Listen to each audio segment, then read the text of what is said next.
I guess I was talking to Coach, just about getting that career-long field goal. He said before the game he felt like you were actually a little bit off in warm-ups. What are the nerves like, I guess, having maybe a tough warm-up and having to come into the game like that? Yeah, definitely just a little bit stressful than usual, but, it was kind of windy, kind of like similar to Wyoming weather. And I guess just practicing, doing several pre-practices here, you just kind of get used to just knowing your swing, especially just kicking in the net when you can't practice out on the real field.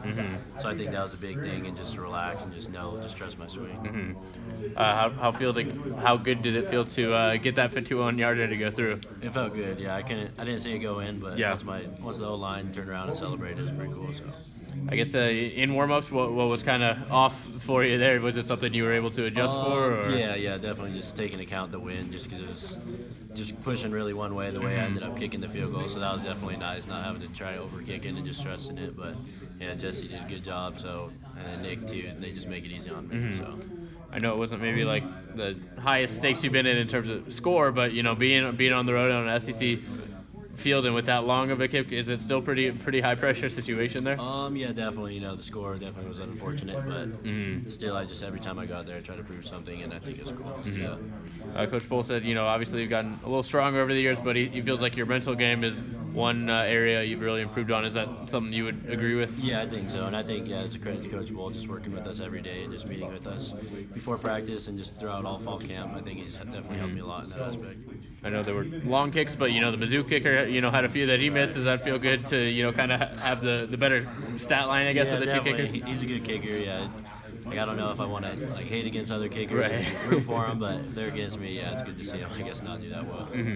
I know, Coach talked about, maybe wanting to get a little bit more out of Tim, I guess, maybe in the length of his punts and stuff. I guess is that sort of where Tim's at too? Wanting to get a little bit more distance on his punts. Yeah, definitely, and I think he's working on that too, just getting in the strength room as much as he can, and flexibility wise too. He's trying to fix that, but I think it'll come, and he's done amazing in practice. He just needs to translate to the game. And with the new snapper through 3 games, where do you feel like Jesse's at right now? I think he's done a really good job. I haven't had any problems. I don't think Nick Spore has either, and then Tim also. So it's a good thing not to worry about. Is it nice to be able to kick back at home this week? Yeah, definitely. I think altitude will be nice again. Yeah, definitely. Can you notice, the ball flying a little bit differently, in the humidity in Missouri or anything? A little bit. I think I overthought it a little bit this week. This is why in the warm-ups I was kind of a little bit off. But I think just trusting your swing at the end of the day will find you, I guess, peace. So. I know it would. The weather held up. When the game did happen, but all week it sounded like it was going to be pretty rough. Was that? What's the week like leading up to that for you as a kicker? Knowing that we just worked with wet balls a lot. Yeah. I guess just pregame too, just heavier balls, and we didn't have to end up using them. But I think it's just a good thing to be ready for as a specialist.